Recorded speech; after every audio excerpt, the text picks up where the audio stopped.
Recognizing even small successes can shift one's mindset from helplessness to empowerment.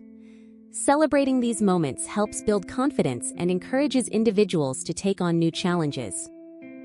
Kids raised this way often grow into adults who feel powerless, convinced they can't shape their own lives or influence what happens around them. This pattern, known as learned helplessness, was first identified by researchers studying how dogs responded to electric shocks.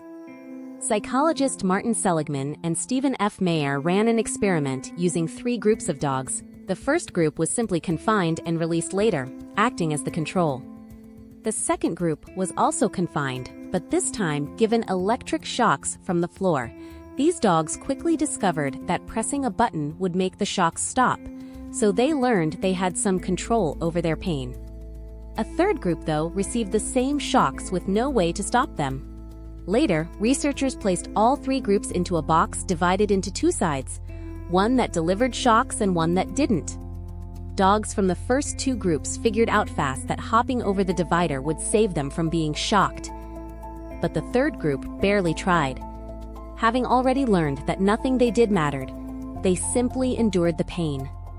Seligman and Maier called this learned helplessness. You might be surprised to learn people can develop the same mindset, and Joe's story shows just how it can happen, even though it's a simplified example. While the other children in his neighborhood ran around freely, Joe spent his early years strapped into a walker so he wouldn't get hurt. From a young age, he absorbed the idea that the world was full of danger. The rare times his father was around, he'd tell Joe to toughen up and act like a man. Yet with no one modeling that strength for him, Joe never felt like he could live up to it, and he started to feel like he wasn't good enough. That feeling only grew over the years. Every time Joe ran into a problem, his mother would step in and fix it for him. Little by little, he came to believe he was incapable of handling challenges on his own.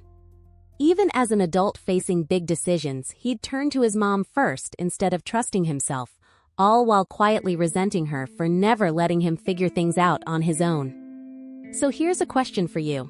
How do we reach people who can't see a way out of a cycle like this? How do we help someone learn to help themselves? Drop your thoughts or your own experience with learned helplessness in the comments below.